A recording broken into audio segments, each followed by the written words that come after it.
এই তরুলতাকে নিয়ে তোমার এত দম্ভ, তাই না? তরুলতার সামনে তোমায় আঘাত করব আমি।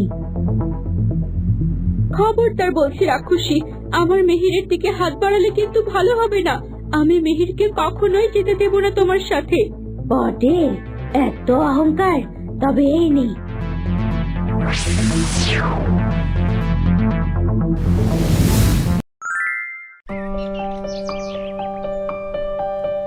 কতগুলো দিন পর আবার আমরা এক হলাম তরুলতা। ঠিক বলতে গেলেই প্রথম আমরা একসাথে বসে সুখ দুঃখের গল্প করছি। ঠিক বলেছ কুমার, প্রথম দিন যেদিন দেখা সেদিন তো আমি তোমায় বাঁচালাম, আর তারপর তো তুমি অরুণীকে নিয়ে এলে। বিশ্বাস করো তরুলতা, আমি যদি ঘূর্ণাক্ষরেও টের পেতাম ওটা তুমি ছিলে না, আমি কখনোই আনতাম না তাকে। আমি জানি মিহির, আসলে মোহিনী এমন ভাবে সব সাজিয়েছিল যে তার চাল ধরতে পারা প্রায় অসম্ভব ছিল। যাক, অবশেষে তো তোমায় আমি পেলাম, এটাই আমার পরম পাওয়া। আর আমি তো ফিরে পেলাম আমার প্রিয়তম রাজকুমারকে।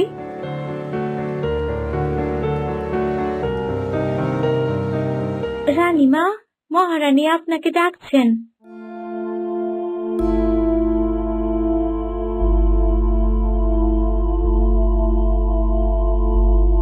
যাও, আমি আসছি।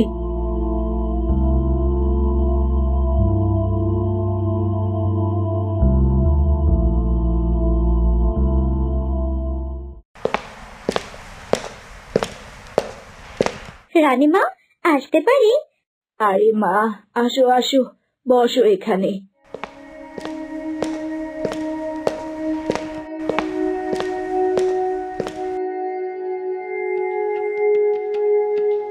হ্যাঁ রে মা, কত ঝড় ঝাপটা গেল তোর উপর দিয়ে। এখন আমাদের সুখের দিন, তাই তোর জন্য কিছু উপহার রেখেছি রে মা।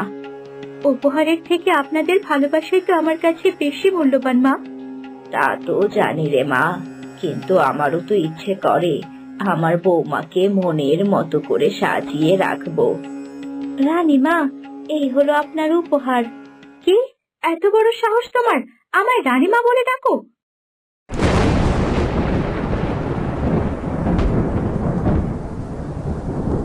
এ কি, তরুলতাও দেখি অরুণের মতোই করছে। তাহলে কি সেও এমনই তার বোনের মতো? আমাদের কপালে কি ভালো রানী নেই? তরুলতা এমন ভাবে কথা বলছে কেন? সে তো এমন নয়। আচ্ছা, তরুলতা তখন দাসীর সাথে এমন ব্যবহার করলো কেন? এই তো অরণ্যের মতো ব্যবহার। রাজত্ব পেয়ে অরণ্যের মতো তরুলতার স্বভাব বদলে গেল নাকি? না না, তরুলতা এমন হতেই পারে না। ওকে নিয়ে কু ভাবছি এইসব। যাই, মায়ের সাথে একটু দেখা করে আসি।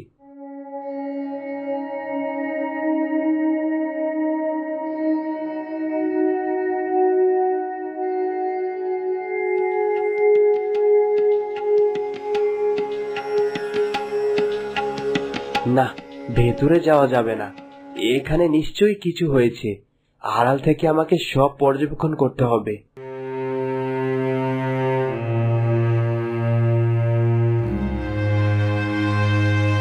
তোমরা এত ভয় পেয়ে গেছো কেন? আমি তো একটু দুষ্টুমি করলাম। আর দাসীমা, তুমি আমায় রানী বলে ডাকছো কেন? তখন বাগানেও আমায় এভাবে ডেকেছো। আমি কিন্তু খুব রাগ করেছি। রানীমা উপাধি কেবল শীতলগড়ের মহারানীরই প্রাপ্য। আমি তোমাদের মেয়ের মতো। আমায় তরুলতা মা বলে ডেকো তো, আর তুমি করে বলবে।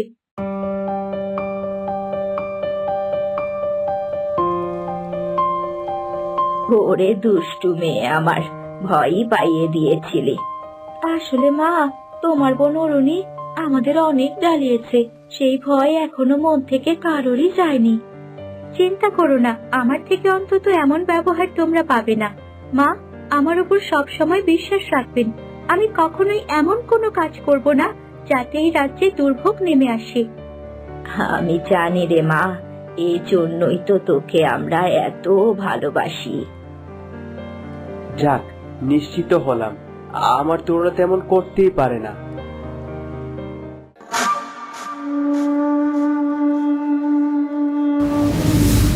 অরুণী, বাবা, আপনি ফিরে এসেছেন।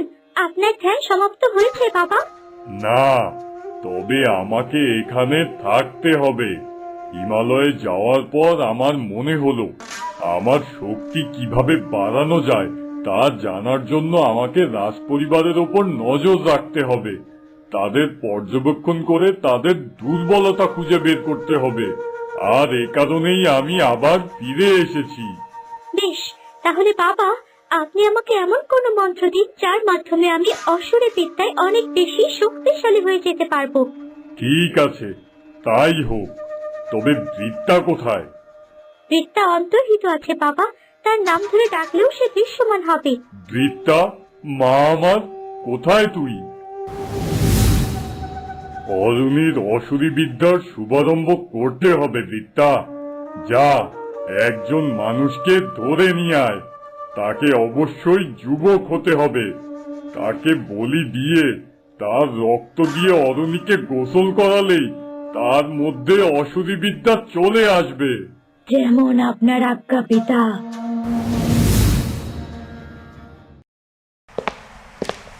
মহারানী, মহারানী, এক ভয়ঙ্কর দুঃসংবাদ আছে। কি সংবাদ প্রহরী? দাসী মৃত্তিকার পুত্র পশ্চিমের পুকুর ফাঁড়ি গেছে। তোমার ছেলেকে দেখতে চাইলে শীঘ্রই চল মৃত্তিকা। কি? আমার ছেলে রানীমা?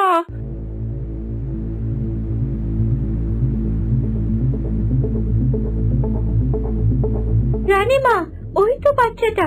প্রহরী, জলদি ওকে বাঁচাও। আমার ছেলেটাকে কেউ বাঁচাও, আমার ছেলেটা যে ডুবে গেল। কি হলো প্রহরী, তুমি এখনো দাঁড়িয়ে আছো কেন? বাচ্চাটাকে বাঁচাও। এ পুকুর অনেক গভীর রানীমা, আর এখন এই উত্তাল বাতাসে পুকুরে নেমে ওকে বাঁচানো প্রাণ সংশয়ের কারণ হতে পারে। তাই বলে একটা বাচ্চাকে বাঁচানোর চেষ্টাও তোমরা করবে না? ডুবুরি আসছে, সেই আসলেই বাচ্চাটারে বাঁচানো হবে কুমারী। এ কি, বাচ্চাটা তো প্রায় ডুবেই যাচ্ছে। কখন ডুবুরি আসবে আর কখন ওকে তোলা হবে? ও তো মারা যাবে। না না, আমি এ হতে দিতে পারি না।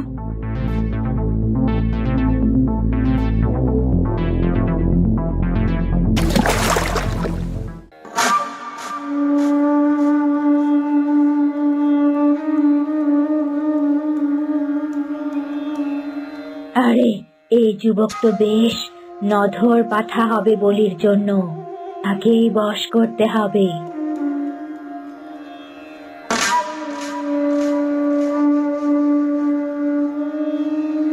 শুনছেন, আমার একটা উপকার করতে পারবেন? বলুন, কি উপকার করতে পারি আপনার? আপনার মতো রূপবতীর জন্য জান হাজির।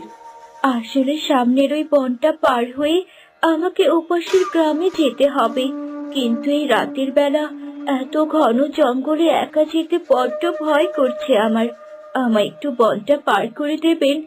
অবশ্যই, চলুন আপনারই একেবারে বাড়ি অব্দি পৌঁছে দিয়ে আসি। এত রাতে একা বেরিয়েছেন কেন বলুন তো? আপনাকে অনেক ধন্যবাদ। চলুন, হাঁটতে হাঁটতে সব কথা বলছি। চলুন।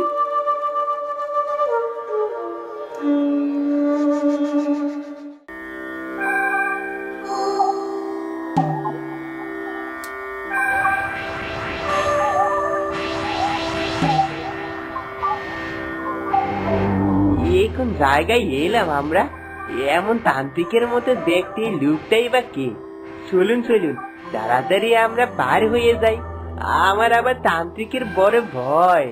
সেই ভয়ই তো তোর মৃত্যু ঘটাবে আজ। এ কি, আপনার চেহারাই এমন রাক্ষসের মধ্যে কুৎসিত হয়ে গেল কেন? কে কে কে কে আপনি? এখানে কেন এনেছেন আমায়?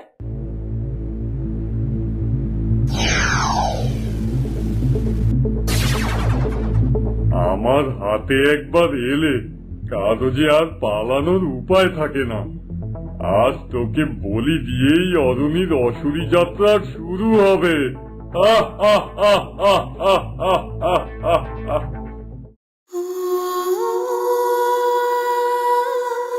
কি হলো? তরুলতা উঠছে না কেন এখনো?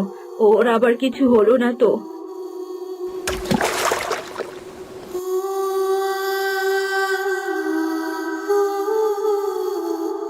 তরুলতা, মা আমার, আমি তো ভয় পেয়ে গিয়েছিলাম। কিচ্ছু চিন্তা করো না মা, আমি একদম ঠিক আছি।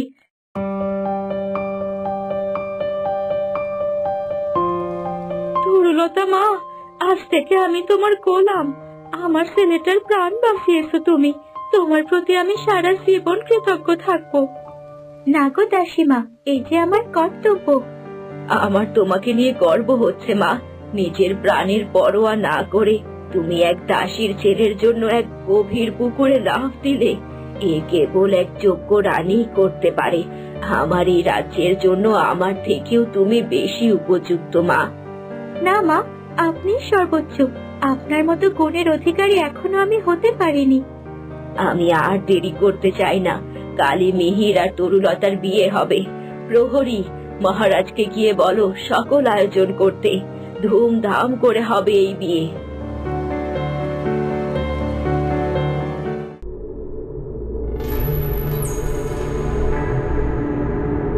অরুণী, অসুরী পক্ষের তৃতীয় রজনী আজ, আর এ শক্তি গ্রহণ করার শুভ সময় আজ কিছুক্ষণ পর। তুমি এই বৃত্তের মধ্যে বসো, চোখ বন্ধ করে ধ্যানের নিয়মে বসবে, আর এরপর যা যা করা লাগে আমি সব করব। যেমন আপনার আজ্ঞা বাবা।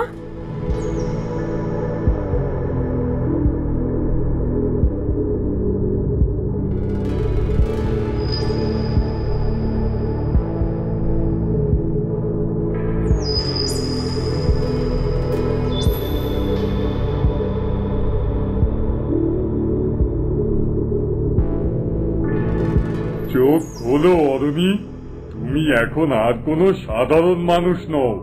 তুমি এখন একজন অসুর। প্রাথমিক অবস্থায় সকল শক্তি এখন তোমার মধ্যে আছে, আর তন্ত্র সাধনা করে তোমায় এই শক্তির বিকাশ ঘটাতে হবে। আজ থেকে তুমিও আমার আরেক মেয়ে। বাবা, আপনার সকল ইচ্ছা আজ থেকে আমার জন্য আদেশ। আমি তন্ত্র সাধনা করে এতটা শক্তিশালী হব যে ওই শীতলকর একদম ধ্বংস করে দেব। আমি জানি তুই পারবি। তুই আর বিদ্যাই হলো আমার অস্ত্র। ঠিক বলেছ বাবা, আমাদের তিনজনের শক্তির সামনে কেউ দাঁড়াতে পারবে না। চলো আজই আক্রমণ করি শীতলগড়। না বিদ্যা, সঠিক সময় এখনো আসেনি। সঠিক সময় না এলে যে আমরা আবারও পরাজিত হব।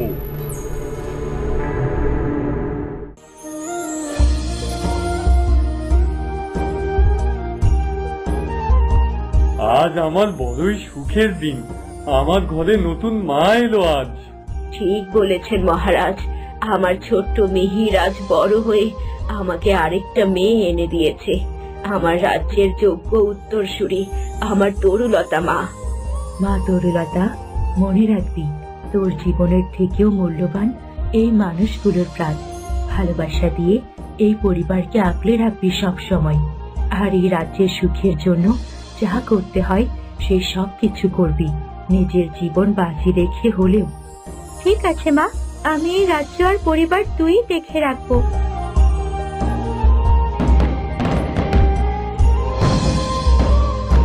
এখানে এত আলো জাঁকজমক কিসের? না, জানতে হচ্ছে বিষয়টা। এই যে বাপু, শোনো, রাজমহলে এত জাঁকজমক কিসের আজ? সে কি বুড়িমা, জানো না তুমি? আজ যে তরুলতা রাজকুমার মিহিরের বিয়ে। তাই নাকি? তা বিবাহ হয়ে গেছে? হ্যাঁ গো বুড়িমা, আজ আমরা সবাই খুব খুশি। এ রাজ্যের যোগ্য উত্তরসূরি এনেছে রাজকুমার। যাও যাও, প্রাসাদে যাও, ভুরি ভোজের আয়োজন হচ্ছে সেখানে। আমি এই মাত্রই এলাম। আমার মিহিরের বিয়ে হয়ে গেল? না, এ আমি কিছুতেই সহ্য করব না।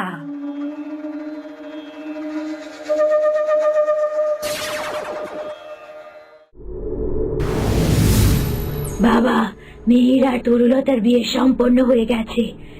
বাহ, এ তো বেশ খুশির সংবাদ। কি বলছেন বাবা? আমি মিহিরকে কত ভালোবাসি, অথচ তার বিয়ে অন্য একজনের সাথে হয়ে গেল। আমি তো ওকে হারিয়ে ফেললাম বাবা।